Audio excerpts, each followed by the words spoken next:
Our DICT family, led by no less than our very own Secretary, Attorney Ivan Uy.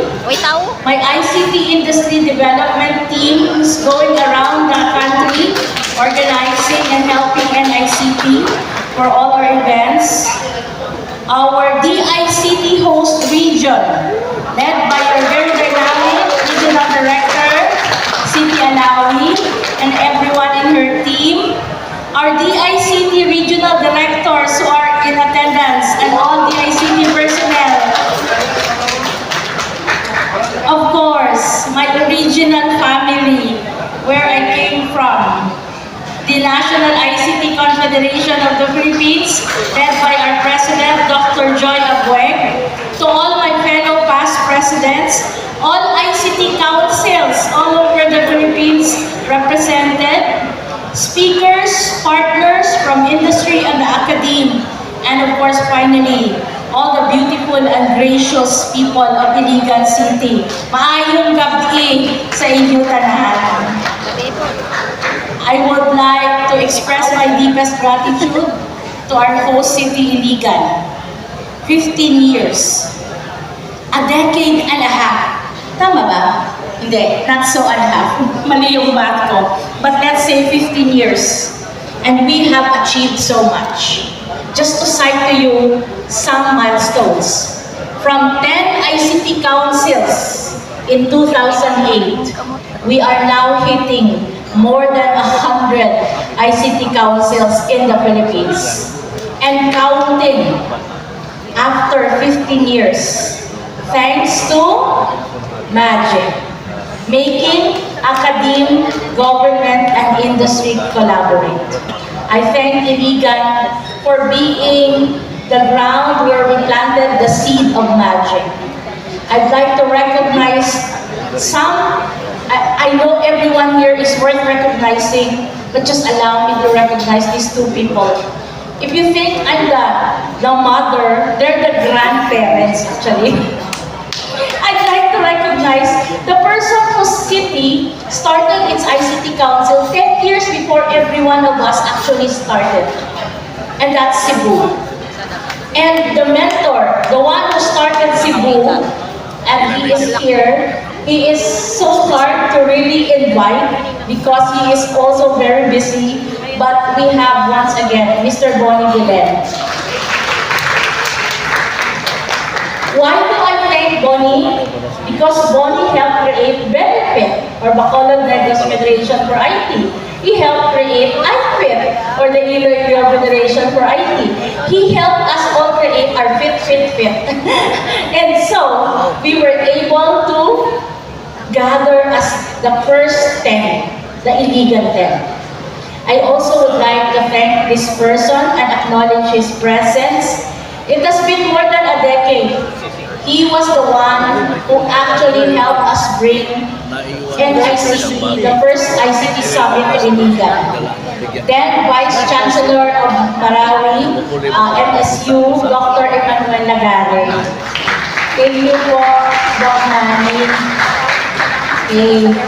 Thank you very much for being here. I'd like to recognize Doc Manny, as I mentioned, and all the ILIGANs for welcoming NICP in 2008. I think one of our biggest achievements is having proudly stood side by side with everyone, beginning around the early 2000s, in pushing the establishment of a dedicated department for information and communications technology.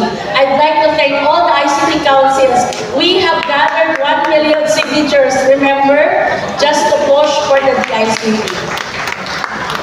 And finally, let me end by thanking and expressing our gratitude to one leader who's very inspiring. Because I think even in 2010 or to 2012, when nobody actually noticed the National ICT Confederation of the Philippines, he was already attending our ICT summits. Remember in Buru-un? Yes. So I'd like to take this opportunity to thank Secretary Ivan Uy our champion in the NICP for recognizing NICP. And you know, the very concrete proof that Secretary Ivan John Boy actually recognizes NICP is by putting a voice from NICP in the Department of Information and Communications Technology. You know, he really knows where I come from because the first question I got from him when he invited me and when I also applied, he said, "Are you willing to work in Manila?" Alam niya na probinsyana ako. Ang sagot ko, for the sake of the countryside, I will relocate to Metro Manila. And so, I stayed in a hotel for 20 days because I did not have any house in Metro Manila. So, let me just share with everyone that while NICP is 15 years old, Sec Ivan and the DICT new administration is just 15 months old. Yeah? But in these 15 months, I want to tell you all that for many years, we have been waiting for the approval of the Philippine Skills Framework for healthcare information, for contact center, for global in-house center, software development, data analytics and intelligence. It will be finished by next month of 2023. The long wait is over for the Philippine Skills Framework. What else? For many years, we have been waiting for the first batch of startups in the Philippines to receive 1 million pesos each as seed funding. Out of 160 applicants, we have finally chosen 10 startups to be given 1 million startup grant fund next week. And that's only within 15 months na term ni Sec Ivan. And finally, I'd like to mention that with the collaboration of NICP and DICT, instead of just 10 ICT councils for this year, we have actually created almost 25 new ICT councils and within that 15 months period. What I'm telling you is how much more in the next 15 months, up to 2028, if we all collaborate, we will achieve so much. What we have dreamed of for 15 years, we are now achieving in just 15 months. But let us all continue because there's a lot of work that still needs to be done. And so with that, I just would like to express my deepest appreciation to ILIGAN City, Mayor Siao and everyone for accepting and hosting the 15th NICP Summit. Magandang gabi po sa inyong lahat. To give his message to the city of Iligan and to the rest of the delegations of the NICP Summit, ladies and gentlemen, our Secretary, Honorable Ivan John Uy. Thank you very much. I don't have a prepared speech for this evening, so we'll just wing it, so to speak. Our beloved Mayor, Mayor Siao, our Vice Mayor, Dr. Joy Weg of the NICP, all the other government officials in the room. Like just to acknowledge you, I won't be able to mention each one of you by name. Our DICT family, local government officials, our partners from the private sector, the NICP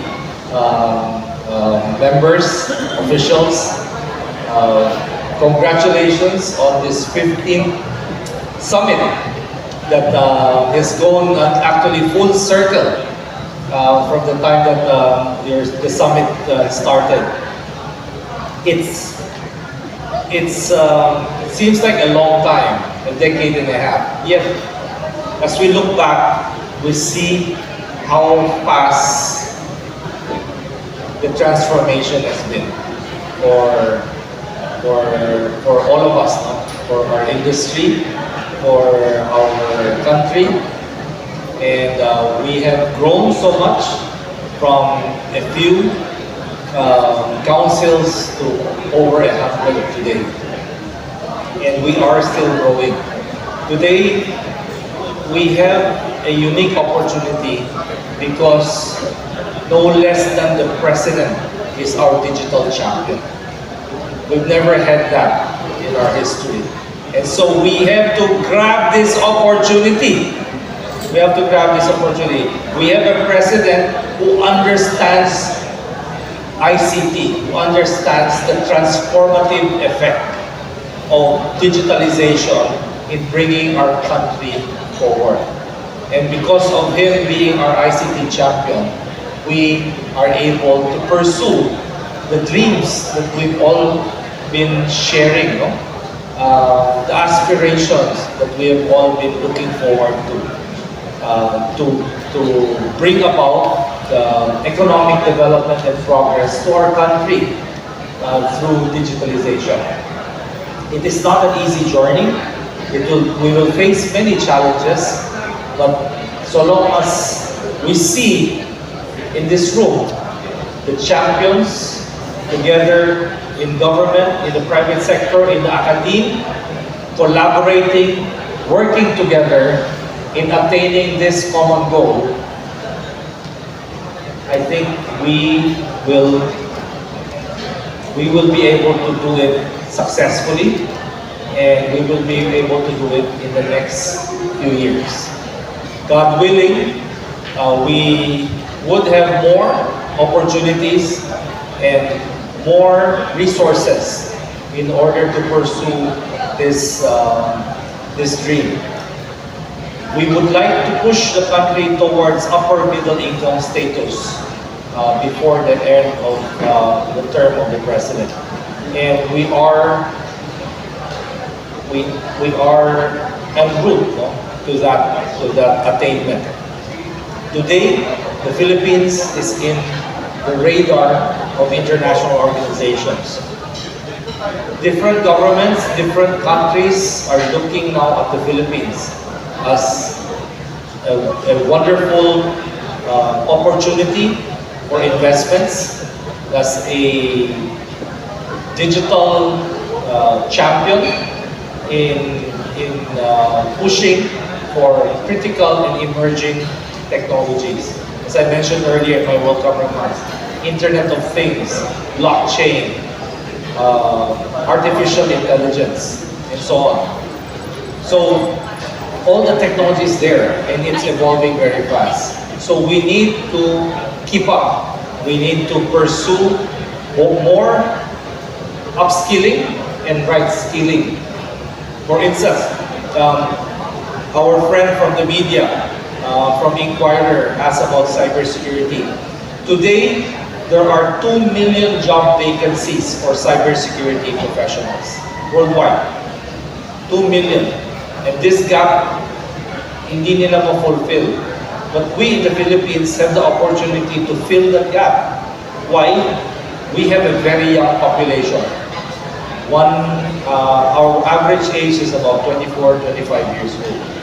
We have 1.5 million people in the IT BPO sector who are technology literate because they cannot work in the IT BPO sector.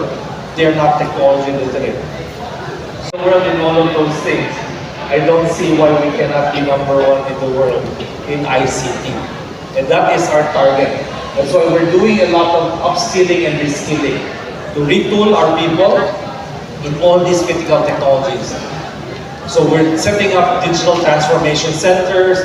We're doing a lot of training programs in order to train more cybersecurity experts, to train more AI enabled workers, to train more people who are knowledgeable in cybersecurity, in Internet of Things, in blockchain technology, 3D printing, creative arts, in designing computer graphics. If you have watched many of the movies from Hollywood, Avatar, for instance, you look at the ending credits. Those people who work in the graphics, in the animation, in the special effects, look at those. Baka meron kayong kakilala doon. Napakaraming mga Pilipino ang gumagawa doon. And Japan is also outsourcing a lot to the Philippines. So we are positioned. We are positioned in the right time, in the right place, with the right type of people. As the rest of the world are aging and losing their workforce, we are producing a very young workforce that is ready to meet the demands of digitalization all across the world. And this is where we can champion our country. So, again, congratulations to NICP, congratulations to the City of Iligan for this 15th NICP Summit. We look forward to the next 15 years and the next 15 years after that as we come back and reminisce these events and reap the rewards of all the blood, sweat, and tears that we put into this industry, into this country that we all love so much. Mabuhay po tayo na. So thank you. And with that, we would like to express our wholehearted gratitude and a pledge of support that we are to continue dedicating ourselves towards to further this journey. Let us call on the father of ILIGAN City, none other than our Honorable Mayor, Honorable Frederick W. Siao.